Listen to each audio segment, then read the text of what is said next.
Hello everyone, welcome back to the so far final episode of the Athena Support Conquest Guide. This will be the last conquest until either next season or a major change, unless people really want to see her jungling or solo lane. Again, keep in mind that these are not the ways I usually play her, and I'm not fond of playing her that way. And also, as another recap, I don't recommend playing her that way. I think for jungle, she's not fast enough to be consistent at the role. There are times she's going to play really well, and there are times she's going to play very poorly in the jungling role. Same thing with solo lane. She doesn't have the sustain to really effectively compete in the solo lane. Against certain matchups, she'll do really well, and against other matchups, she'll do really badly. So it is something you should keep in mind. Now, to some extent, this can be compensated for through the use of items. Yes it is. Sort of. It is possible to make Khepri effective in the solo lane, it's just not great. Again, it depends primarily on matchup.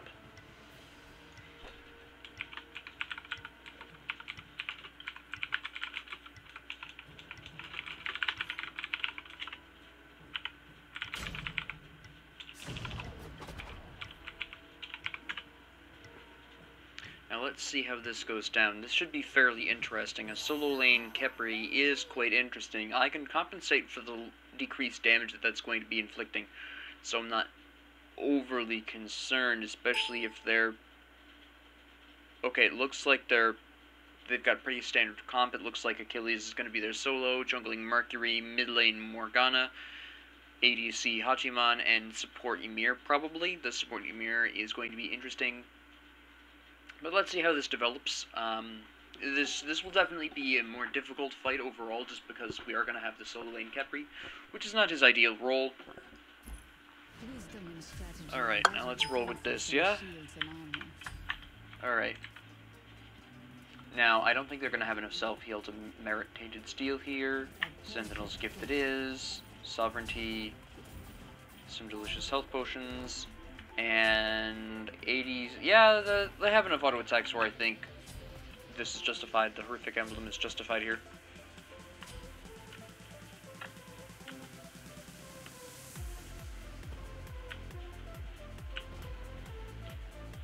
Okay, so we're gonna be running this.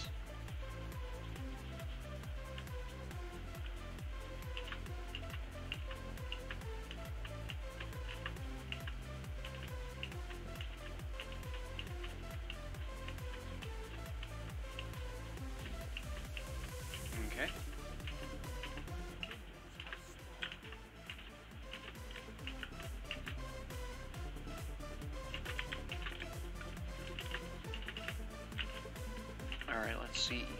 I'm trying to decide how this is going to go down. I'm most curious as to how the enemy team, if the enemy team comp is actually as consistent as you would think it would be. It might not be.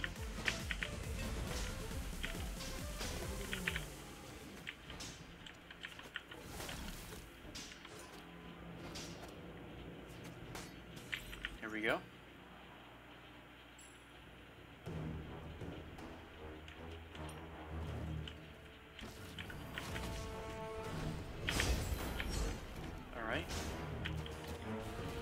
Just use this right away.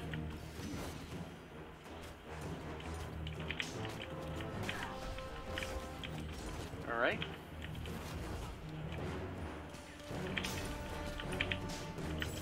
Not bad, not bad. They're probably going to hit level 2 just before us. Okay, good. I'll get my taunt first. I think it's going to be more useful in the immediate future. Shoot. Yeah, if only I had the time. They went for me, which was the smart move. That's not your fault.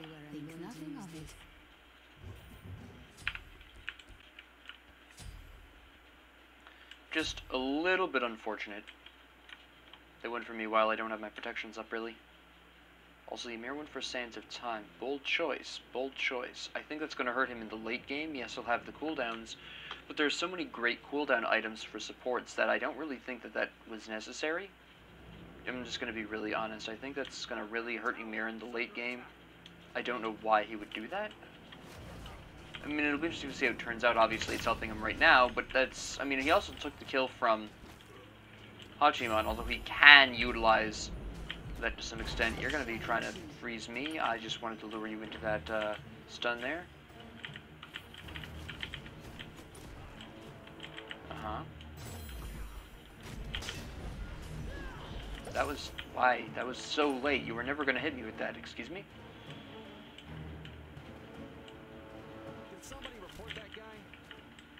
Once I hit level 5, which is probably why they went for me first, I massively outpace Ymir. I'm gonna just die. They're trying very hard to keep me from hitting level 5, which is the point here.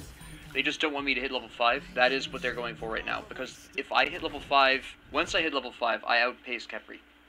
That's just facts. That is just how that works.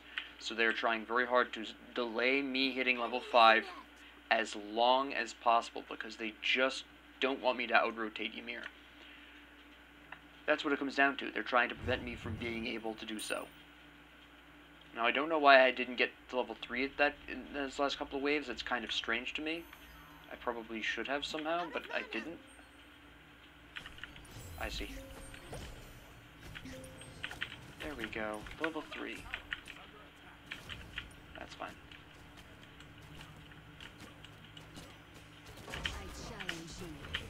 Fair enough.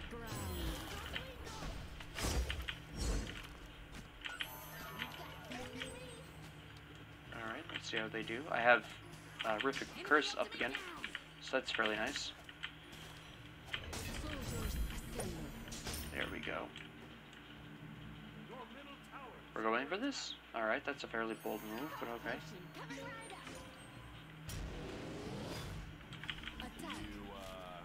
Start getting kills too. Good play. Well, he has to go back, so it's almost as good as dying. That means a minion wave. Alright. Hey, Mercury, you're a little late to the party here. I don't think you want to do this, Merc. Come on.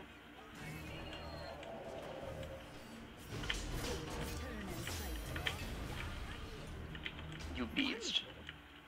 I mean, I still saved Achilles, that's fine, but somewhat interesting that he went on ahead and beadsed that. Alright.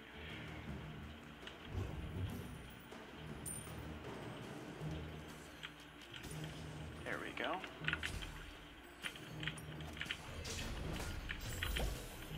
Okay, good.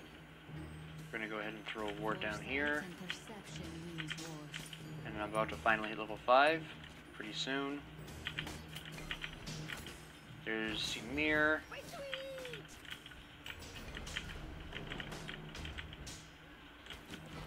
Good play, good play.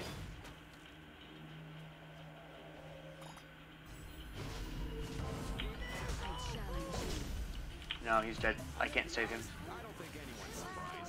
I'm probably dead here too? Yeah. But I did inflict some decent damage. I can rotate to mid fairly moderately now. I never actually put down my wards. I'll sell one. Get this up.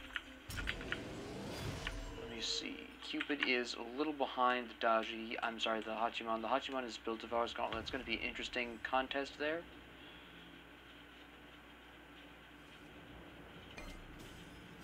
Okay, good. I'll help with the Void.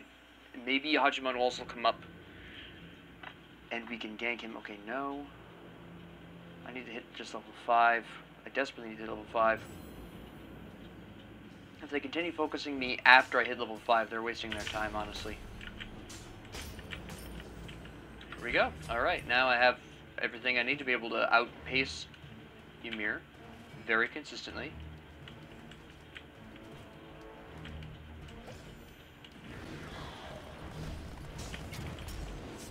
Alright, interesting. Yeah, how do you like them apples, huh? And we kill him.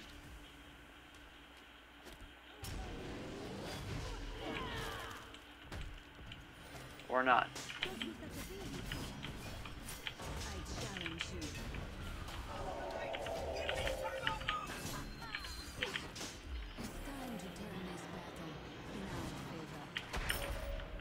I just wanted the extra mitigations on her. Come on.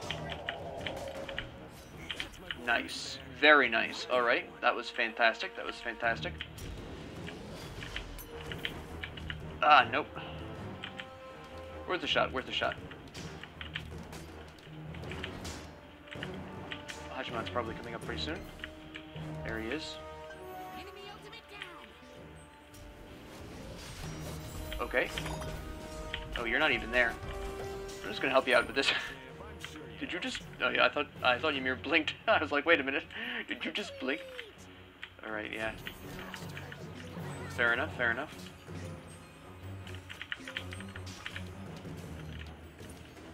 Wait a minute. I want to throw this down really quick as the last final gift to you. As a final gift to Cupid.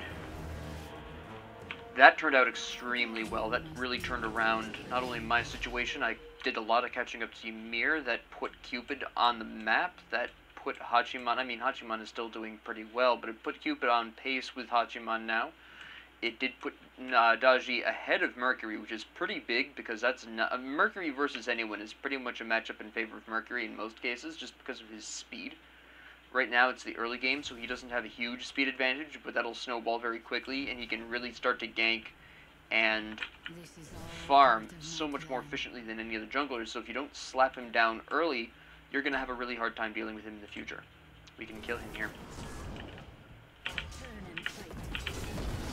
Okay, we can't kill him because he actually backed up extremely quickly, but okay, that's cool. That's good. His beads. Her ult. Alright, that's interesting. He's not going to catch up. Oh, he is, because he walled her off. Fair enough. You should probably stop queuing with that guy. That was a good move on the Ymir, but he's still going too aggressively on the kills. He did build Traveler's Shoes just to keep up with me as best as he can. That is exclusively why he built that. That is just to keep pace with my ult.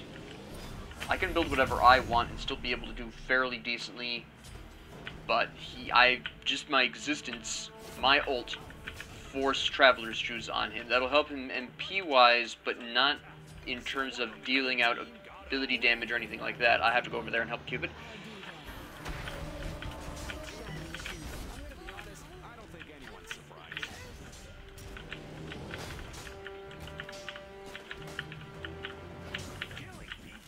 See, the Ymir is not as concerned about helping his teammates as he probably should be. Okay, glad Merlin showed up. I don't care that I died. Can he pick up the... He does pick up. Alright, good. And then he gets out of there, because that's going to be tough to get through. Good, good. That was absolutely fantastic. I mean, yes, Cupid died, but Cupid was not worth as much as Hachiman was, so that was a good kill. I'm glad I was able to pick that up. Mercury died, putting Daji even further ahead. So it was a 2 for 2. The Ymir survived, and he's taking too many of the enemy team's kills anyways, so that doesn't mean anything. He's not using, actually, I don't need that yet. He's not using... I mean, he can use those kills, and it looks like he's going to try to, but he's building too hybrid for him to be a proper support, and I think that's really going to hurt the team, his team, in the future. He'll still be able to do damage, but he will not be tanky enough. That is not enough protections there. I've already got at least... Yeah, I've got 60 extra protections already right off the top. They're not going to need me left lane, because he's just dead, because I believe they have... Yeah, Daji's over there, that's fine. So that's just a free kill on our part. That doesn't even... Ymir died for absolutely nothing there. He proxied, sure, but I'm going to help with the mid lane here, and then I'm going to probably visit left lane. Just take it. Good.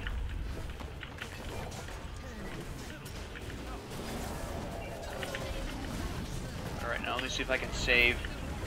Good play, good play. I cannot save him from this ult. I doubt I can save him from this. There's no way. That's just death. Yeah. Alright. Okay, he was going to pick me up. There was just nothing I was going to be able to do about that. Now, if I could just respawn in time to save Daji, that'd be fantastic. You need that Ymir. You needed to get Ymir. Good. She did not go into the jungle. That would have been fatal. It would have been a guaranteed death because Ymir could have cut her off. Still could, but at the very least there was a bit of a struggle there. That was a good gank on their part. There was no call that Achilles was missing. Okay. So, Khepri's been doing really well in his lane, though. And that's because he built that early mystical mail. Even if Achilles stuns him, that's not going to mean anything. And it's pretty tough for... I mean, for Achilles in the solo lane versus Khepri with the Warrior's Axe, it's going to be tough for the Achilles to get Khepri down to where he can ult him, which is Khepri's only real threat, which is probably why Warrior's Axe was built. That was a great pick against a Achilles solo lane. Really? You're going to waste your time on this? Is that what you're going to do? Do you really want to be doing this? That's what I thought.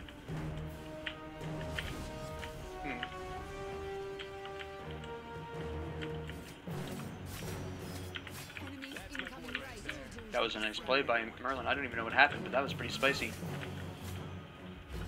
Do they need me there? Yeah, probably.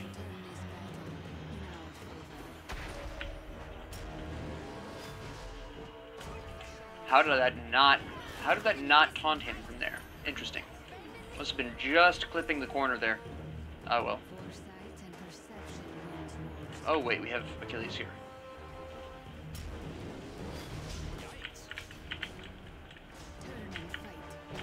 And it's Merlin dead, but I'm not surprised. Slow them down.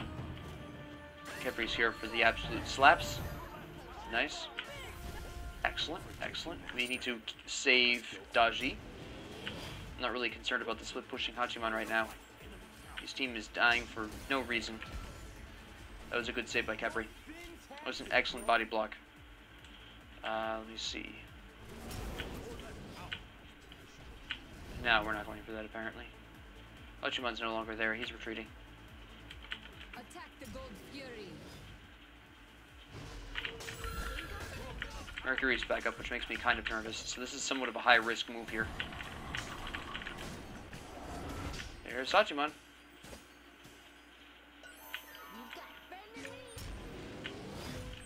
There he is. Alright, he's leaving that alone, but we can't take this with him there. That's just not going to happen. I need the Cupid to farm a bit more. I'm tied with Ymir at this point. In gold 2 or just experience? Roughly in gold. I'm 200 behind, so it's not that bad. I can catch up. Let's go for this first, actually. That's a nice whip. Yeah?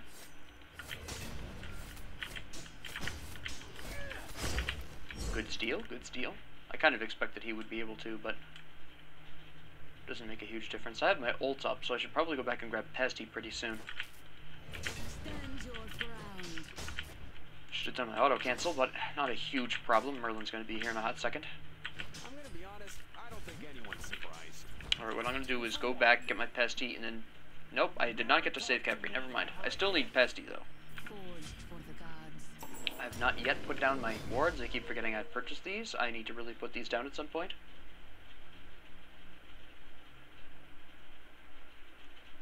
I mean, Khepri's still so far ahead of Achilles right now, though. Absolute mad lad. He's playing it pretty well. I'm somewhat questioning the Talisman of Energy. I don't think that's the move there.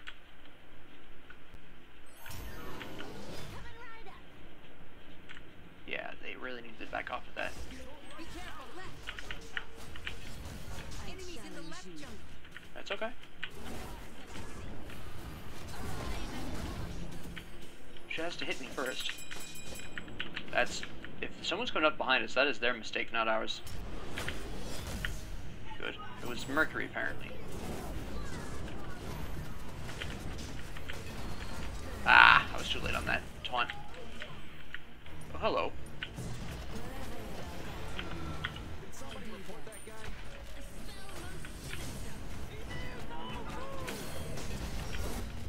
That was a really nice save.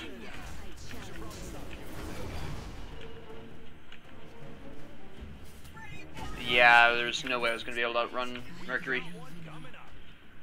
Khepri will probably get out, though. Good kill on Ymir. That's good. Good. Nice dodge. Oh, this is some fancy footwork by my boy Khepri there. Excellent job. Excellent job. No, we're going to go with Shell. I think probably they kill her. Yeah, they definitely kill her. Nice. That was excellent. That was capital. We can take gold. We can take gold. I just need to hurry up and get there. I wish I had my ult. Shouldn't have used it on Daji in that last fight. That was a mistake. Leisha, yes. Leisha, yes. What is Achilles doing here? So quick. Back it up, son. Nice.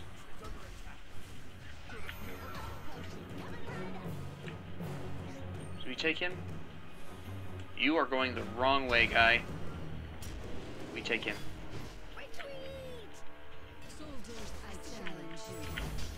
Now, he's dead.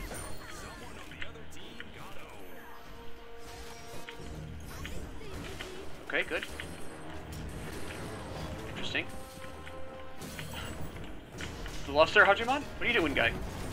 Come on. There you go.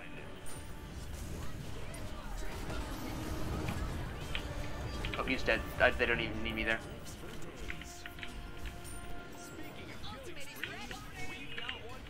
I can't tank this. I can't tank this.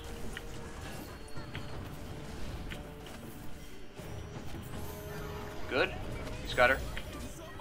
I got him. No, he beats. Yes. I didn't need to take that damage. I'm not sure how I took that damage. Alright, but that's fine. Why is it why is Cupid tanking this? What is this nonsense? Yeah, we can take this really quick first, though.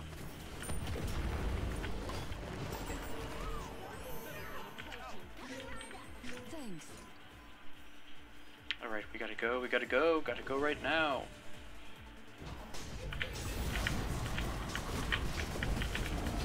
Excellent. There we go. Ooh! Whoa! That almost got me. He beats me. Goodbye. I want part of this. I need the experience. There we go. Alright. That's what I'm talking about. Alright. At this particular junction, I do want Breastplate of Valor. I still haven't used my stupid...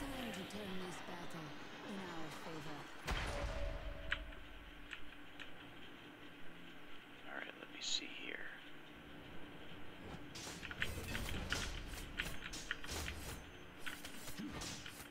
This is fine. This will work just fine. There we go. Enemies in the right jungle. Right jungle? Alright. Oops, I did not need to hit that. Or be hit by that. Let me rephrase that. What are you doing? You don't want to be here. You really don't.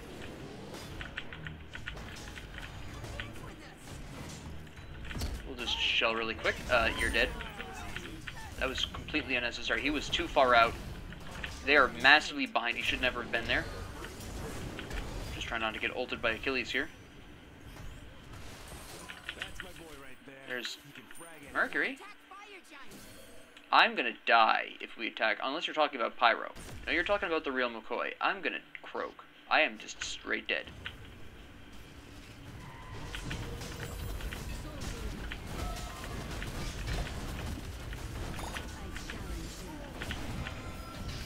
And he ults out of here.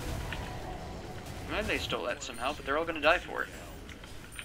I mean, why? That was absolutely not worth it. Yeah, they stole the Fire Giant, we didn't get that, sure. But no one on their team has that benefit, except possibly Ymir, maybe Mercury. I don't know which one of the two was alive at the time. That wasn't worth it. Thanks. That was strange. But okay.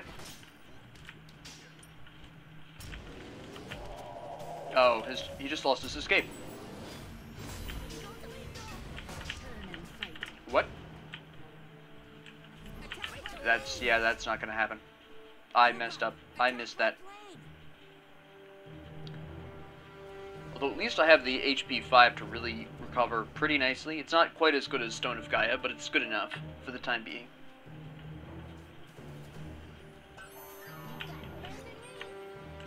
See, now Ymir is building some protections.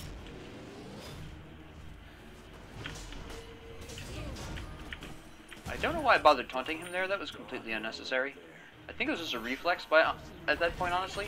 He just automatically did it. I don't have any reason I did that. It was just, oh, look, I've landed my shield wall. Let me slap you with my taunt. Khepri and I have built nice and tanky. I like the ethereal staff. The only thing I question is the Talisman of Energy. I think Bulwark of Hope is a little better on Khepri in that situation, given that he is playing solo. Oh yeah. Okay, I think Mercury's about to ult here, so no, he's not. All right. Okay, good. Now he ulted way too late on that one.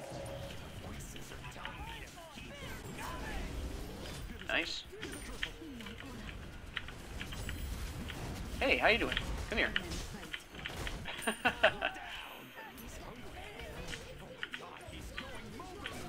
then we're gonna have minions here. Excellent. Just in time. I almost died there. I guess. I'm not necessarily 100% sure this is the best idea, but we'll try it. We'll try it. We get a nice slap. Yeah, we get a slap here. Hit him. Hit him. Please. I'm gonna die for the cause. Nice. Nice. That was excellent. That was beautiful. Fantastic game. Alright, let's talk about this for a hot second. This was a fairly interesting match to talk about. We had a very interesting solo lane, and the Ymir's build was kind of wild. Now, excellent, excellent, excellent, and excellent. Okay, so, for me personally, they really focused me down in the early game because they realized very quickly, or at least the Ymir did, and probably communicated this as well, that once I hit level 5, I was going to be out-rotating Ymir, and Ymir's impact in the laning and mid phase, the laning and mid phases would be smaller than mine. He wouldn't be able to get there as quickly. He wouldn't be able to impact team fights as much. So they really tried to stomp me down in the early game, which did two things. First off, obviously, it put me down. It took me forever to get to level 5. We all saw this. But interestingly, secondly, the Cupid was able to acquire more experience and gold because I wasn't there to leech off of the minion wave. Even if the tower got some shots in, the Cupid was still getting the full amount of experience, so the Cupid was getting more experience as a result. So that wound up helping the Cupid, which is why, generally speaking, usually killing the support is relatively meaningless if you don't take the ADC with them. My death alone did them not much good. Yes, it delayed my ultimate acquisition, which at that point didn't matter because they did not utilize that at all. And it's inevitable eventually I'll hit level 5 and be able to ult. That's just a matter of time, regardless of whether it's a short or long amount of time, comparatively speaking. But ultimately it didn't make any kind of significant difference here. And the Cupid just was able to farm to his heart's content at that particular point, so it wound up hurting them in the long run, this is one of the reasons why people tell you not to focus out the support. This is why. In the laning phase, the support has no problem dying, because, quite honestly, it helps whoever they're laning with, be it the mid lane, be it the ADC, whoever. It helps them, because the support is not... I don't know why I had a problem saying support. The support is not leeching that experience and gold off of that other player, and as I've stated before, most of the time as a support, you don't really need levels, you don't necessarily need to use them. Just because Athena and Ymir can use any levels they gain from killing enemies by accident, doesn't mean they should be gaining levels. And that's a difference that a lot of people just aren't aware of. It's a difference that a lot of people don't really talk about. I can kill people as a support Athena. I've done it before. I've played pretty aggressive Athenas, but I usually lose these games because aggressive supports, or let me rephrase that, aggressively built supports, really can't tank the way their team needs, and Ymir is a prime example of this. I'll get to him in a bit. But my deaths mean nothing. You can see I had a beautiful 22 assists. We had 37 kills. I had almost... Actually, I had almost, in all honesty, I had almost 2/3 of the, I assisted almost 2/3 of the kills. It's fantastic. It's absolutely amazing. That's what you want to see as a support. That's what you want to be doing as a support. Plenty of assists be there. Body block. I body blocked. I taunted. That is how you support. And I'm emphasizing this a lot because I do have the extremely aggressive Ymir to contrast with. Now let's talk about the Ymir. Now the Ymir with Blink is fine. I build Blink on Ymir a lot. Ymir does not have any natural initiation. He almost needs Blink. Unlike Khepri, who has Abduct, and even then I'll still build Blink on Khepri a decent number of times. Watisha obviously did. Ymir doesn't have any kind of initiation. Athena has her dash, so she doesn't need Blink to initiate. Ymir needs Blink to initiate, at least from a distance. So the Blink is fine. The problem here is, first off, Sundering Spear. First off, Sundering Spear is not great. Yes, it destroys any shields. Okay, if I was Khepri, and he may have built this for Khepri specifically, I don't know, but Sundering Spear is 15% of the target's current HP as true damage. 15% of current health is not that great if the enemy is already damaged in any even quasi-meaningful way. If I'm even only at 75% health, 15% of my 75 health isn't going to be a whole lot. Let's say I was, for example, my health at the end of the game was 2,700. Alright, let's say I had 2,000 health left. Well, 15% of that is only about 300 damage, I believe. No, it's more than that. I think I can't math at this particular moment. Let's say I had 2,000 health, and yeah, it's 300 damage. My math was absolutely correct. That's only 300 damage. That is a pathetic amount of damage for a relic. Sundering Spear right now is completely worthless. In all honesty, yes, its evolution increases the damage that the target takes, but that's a single target that you're increasing the damage intake on, and Athena has block stacks, and your team relies decently heavily on auto attacks. What are you doing? It's just a terrible relic. It's not supportive at all. Ymir would have been better off with Shell, Horrific Curse, Sprint. Sprint would have been really good with this team comp. Hachiman could have used it. Mercury could have used it. Mercury had his own, obviously.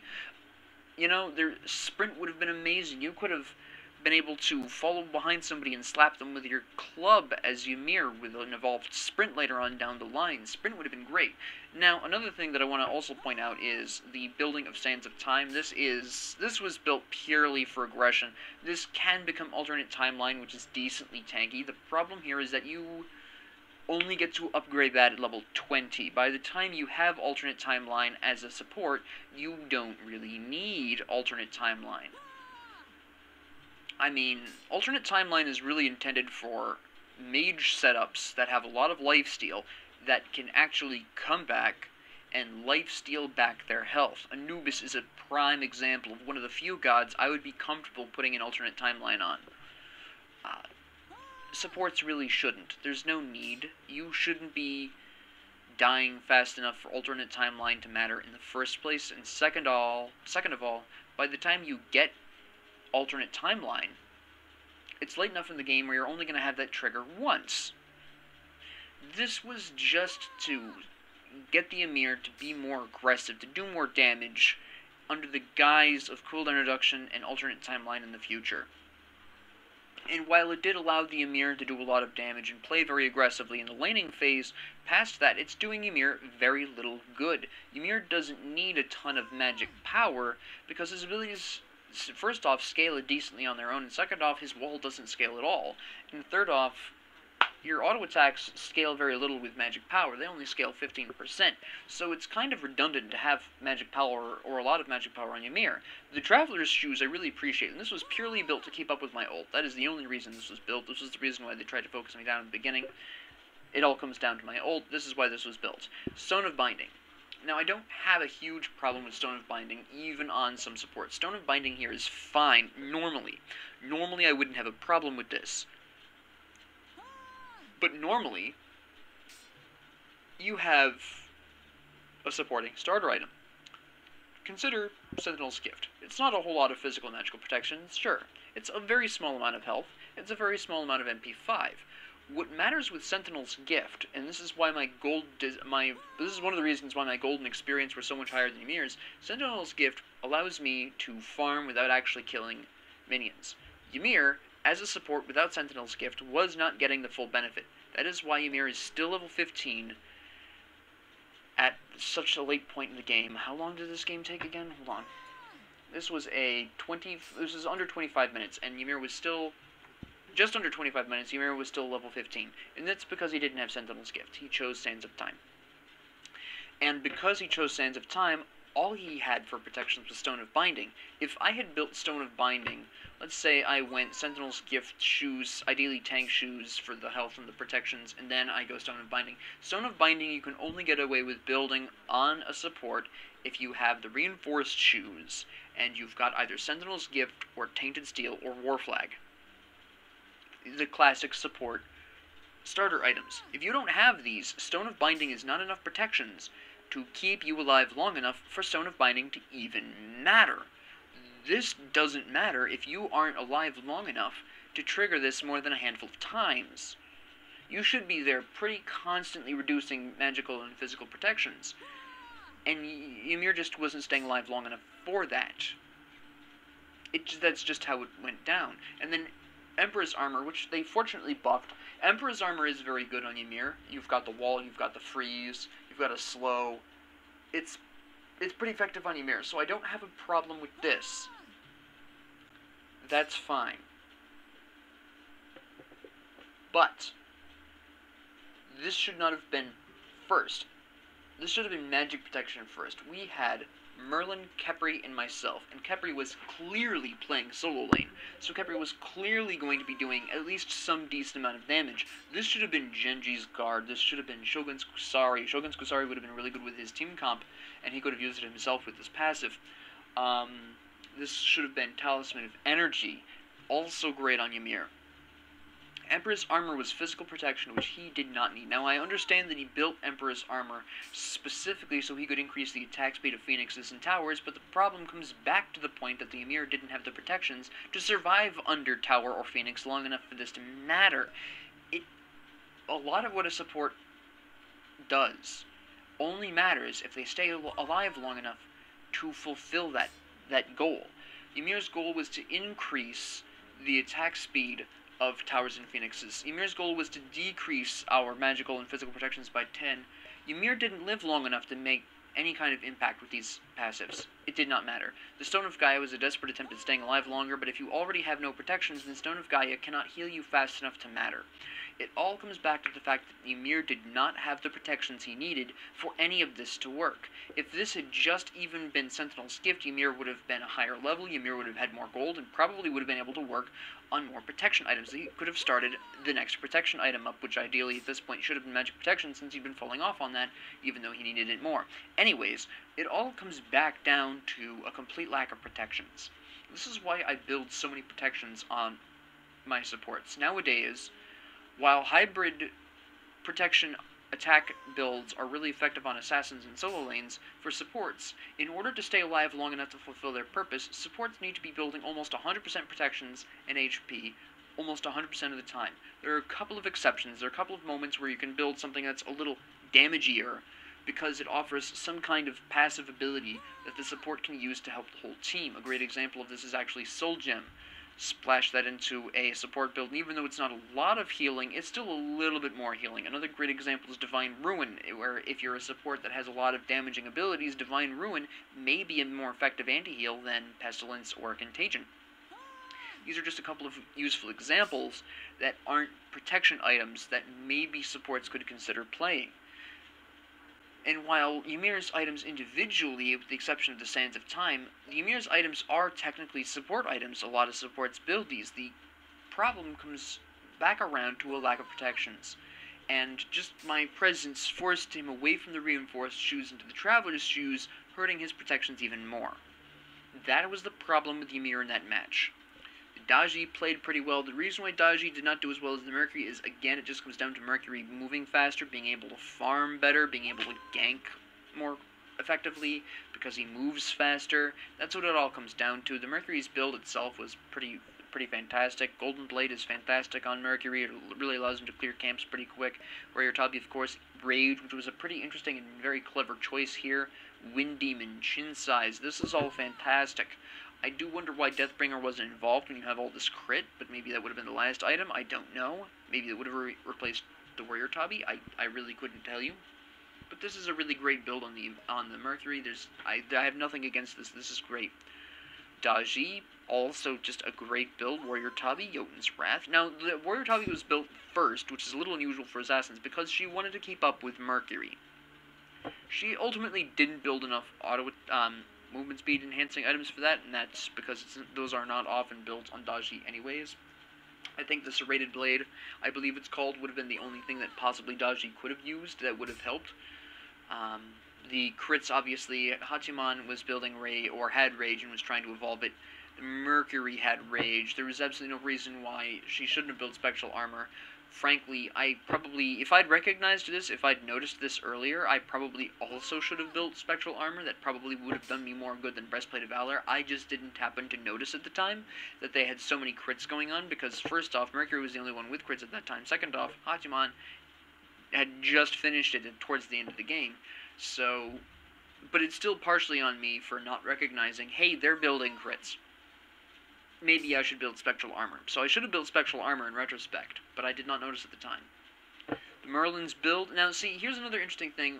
This is going to be similar to the Anubis case, where an early Spirit of the Magus is nice on Merlin because his abilities hit multiple times, so that first hit is going to increase the damage of all the rest of his ability hits. So Merlin is another one of those rare mages, or quasi-rare mages, that you actually should consider building an early Spear on. One of the few. I also really appreciate the Conduit Gem for the extra damage output. That's fantastic. The good MP5. Shoes of Focus, of course. Chronos Pendant, of course. MP5. Cooldown. Gem of Isolation. Fantastic on Merlin. Everything he does slows. And this looks like it was going to be Soul Gem, which again is amazing on Merlin. A lot of his abilities will trigger it in one shot. The Hail, the Fire, the Flamethrower ability, the Orb Throwing Void, all of these can potentially trigger a Soul Gem once, maybe even twice, if the enemy stays around long enough in them. So Soul Gem is amazing on Merlin. I would have liked to have seen Rod of Tahuti on Merlin. Rod of Tahuti is amazing on Merlin, but that maybe he was going to build that to replace his shoes. I don't know, so we're going to let that one slide. Soul Gem is great. The whole build is just really fantastic, really amazing. Now, the reason why Merlin beat Morgana, despite the enemy having a more aggressive and more, just a quicker jungler, I think it's just down to the pure skill. Morgana's build is just fine. Again, Spirit of the Magus, she's one of the few. She was the Magi, Soul Gem, fantastic. Chronos Pendant, this was going to be Rod of Tahuti, which would have been a bit interesting. But she wasn't building wrong. There's nothing wrong with her build. Merlin's build was not too different, and also on point. I think it just comes down to the Merlin just being more skilled. I think it was just a skill difference here. It would be what I would put that down to. Just straight up, completely. It's possible Mercury was leeching a little more off of mid lane than Daji was leeching off of mid lane, just because Mercury can pass through more frequently because of his speed. That probably had a little bit to do with it, but I would say easily 90% of the Merlin winning was just Merlin being really good at the game. Just straight up. Cupid was really good. what I want to appreciate, what I want to shout out to the Cupid, if they ever see this, is thank you for abandoning me in the early game. This is something that a lot of ADC players have a really hard time with. If your support looks like they're going to be a lost cause, but you're not 100% sure, leave them. Don't try to save your support unless you are 100% sure you can do so.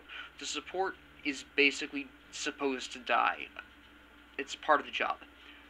Cupid, at the very least, thank you, Cupid main, in the early game recognized, hey, this Athena is being focused, this Athena is doomed, I can't save Athena, psh, leave it. That is the correct choice. Every time. Like I said, unless you are 100% confident, unless you look at your support struggling to live, and you think to yourself, I can do this, this, and this, and that support gets out of there alive, do not do it. If you're even a little bit doubtful about saving your support, let them die. I don't care what they say. It's our job to die for you if you are not the support. If you are not the... Even if you're the solo lane, we're supposed to die first. It is our job to die for you if we need to. If we make a mistake and we die, that's our problem, not yours. We made a bad choice. Supports are one of the two primary choice roles. Jungle and support are, generally speaking, the choice roles. They tend to initiate more team fights than anyone else, partially because they're supposed to. The assassin targets and eliminates one of the weaker members of the enemy team when they have an opportunity. This is one of the choices, one of the initiations. Or the support rolls in there and tries to lock down or distract as many enemies as possible while the rest of their team picks off who they can. Those two are what I call the choice or initiation roles. They choose the fights. They get to choose, oh, I've found this enemy, do I engage? That is their choice. Mid is supposed to wait until the support's got in there and mixing it up. ADC, same kind of scenario, except taking out the enemy front line, ideally. The solo just flexes roles however they need to. But at the end of the day, supports are supposed to die for you. So if you cannot guarantee to yourself that you can get your support out, leave it. And the Cupid, fortunately, recognized this. Thank you, Cupid. That is the right decision. Speaking of Cupid, let's talk about his very interesting build. Now, pretty classic here. You've got Transcendence, you have Bluestone, which is a little bit interesting on Cupid. I personally prefer Death's Toll, but that's purely personal preference. Bluestone does make the Heart Bomb, the ult, hit much harder. My only real issue is with Bluestone. Those are the only two things that are being enhanced. I just think that either Gilded Arrow or Death's Toll is just more effective, and between the two, probably Gilded Arrow is better on Cupid.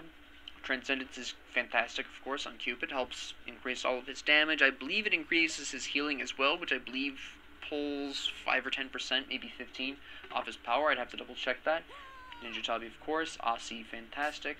I do wonder a little bit about Aussie as a rather extreme example, because you do have the hearts that you can heal off of, but I suppose in the late game they're pretty meaningless. The Executioner, fantastic. That's great. And then you were going to build probably Wind Demon, which I can kind of understand. Not a huge fan of, not to the point where I would put it in with Executioner. Hopefully you were going to bring Deathbringer. But not a bad build. Cupid played excellently. Cupid's score was less about the build. The Aussie I'm kind of curious about. I understand why it's there. Self-heal is great. Lifesteal is amazing. But Cupid has the hearts if you really need it. But I suppose it's more for in-between fights, so I get it. But the Cupid built decently well. Actually, I would say the Cupid built pretty standard except that Bluestone. I will always say no to Bluestone on Cupid, personally. I think really the only help there was that it had MP and HP 5, which is fantastic. Decent physical power increase. But the Cupid's gameplay was on point. Awareness of the game, who to shoot first, it was just fantastic. The Cupid was amazing. Out of all the players on the team, Cupid was definitely the best player.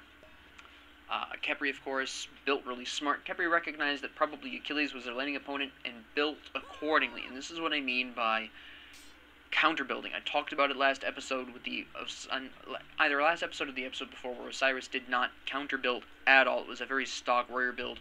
Khepri adapted. First off, the warrior's axe was a huge part of why Khepri was able to beat the Achilles in the early game. Not only did Khepri get a little bit more physical protections and some nice little health, but it heals Khepri while damaging Achilles even more, which helps keep Khepri above the death threshold. Then you have Shoes of Focus, which is fair enough on Khepri. Mystical Mail. Now, Khepri's wave clear is not great. It comes down to Abduct and Rising Dawn, and if you use those on the wave, you're not going to be able to use them on the enemy gods for about 12 seconds or so. But just Mystical Mail alone, just standing in the middle of the wave, not only does Khepri pull the minion aggro and then just basically forget it exists because of Khepri's health shield, which by the finishing of Mystical Mail should not really be too problematic in terms of, you know, taking a little bit of extra minion poke or whatever. That shouldn't really be a problem for Khepri with his passive. But it also allows him to abduct the enemy, in this case Achilles, and deal consistent damage while abducting, which is technically a complaint of Khepri's abduct, is that once you've abducted someone, nothing else is happening really, but with Mystical Mail, you're still damaging them during the abduction. So that's really nice as well. Like I said, good health, etc. The Talisman of Energy is the only part of Khepri's build that I question. Cupid can take advantage of it. Maybe Daji, but Daji wasn't building specifically attack speed. Khepri did not build for animosity, so there was no auto-attack focus on Khepri. So the Talisman of Energy, I feel, was a mistake. I think Bulwark of Hope would have been better because it provides you with an extra health shield when you fall below, I think it's 60% or 40% health. An extra health shield on top of the health shield you're getting from your passive is a lot of bonus health that you can get. And the cooldown for that isn't that bad, it's only 45 seconds. So I personally think Bulwark of Hope is going to consistently be the better item here than Talisman of Energy. I understand Talisman of Energy is built at the pro level, it's overhyped. A lot of people, this is actually something I want to actually complain about for a little while, at least a couple of minutes, but a lot of people see the pros play and they're like, ooh, the pro made that work, I should play like them. No, I don't look at the pros' builds and say, hey, I should build that just because the pros are. No, you're not understanding well, I won't say you because you actually may be aware of this, but I'm going to say a majority of the player base does not necessarily understand that when a pro builds an item, there are 3 specific things that are separating the pros from the casual players, the players at this level. That doesn't necessarily mean that what they build will work for you. First and most importantly is that the pros have a situational and team composition awareness that casual players just don't have. They're playing this at the highest level, they're thinking way deeper into team comps and enemy playstyles and all of these other things. Don't forget that these teams get to see each other fight consistently a lot. So they're familiar with the play styles of each other, whereas in casual Smite, you almost never see the same person in the same week, month, year, whatever. There's lots of players who play this, and your chances of re-encountering the same player, even on the same day, is not very high. So you don't get that advantage that the pros have of being able to see, assess, and plan for enemy playstyle. The second thing is personal playstyle. The pros play a very particular way. They play their own unique way. You play your own unique way. I play my own unique way. Even though I am not the absolute 100% best at Smite, I've played the game for many years, and I'm overall good at it. I make mistakes, obviously, but who doesn't? But I build and play with a very unusual perspective, I have found, having haunted the Smite Reddit for the past 2 or 3 years, and comparing what I build and how I play to a lot of the players around me as I go through matches. I play a little bit differently. I have a bit of a different mindset in some ways. How the rules work, I'm fairly standard in that, but my actual builds tend to be a little bit wild, and I just thought that this series might help some other people figure out maybe unique ways for them to develop their own style. So, pros build Talisman of Energy, and people, I'm just using Talisman of Energy as an example, but Rod of Tahuti is another example of something that's overbuilt. But, you know, a pro builds Talisman of Energy pretty consistently, and now everyone starts using it. But not every god or every team comp is going to need it, and this is one of those. But the third thing that a lot of people are forgetting is, besides the context of the team comps that the pros are playing with, and being able to predict the enemy's behavior because they watch them all the time,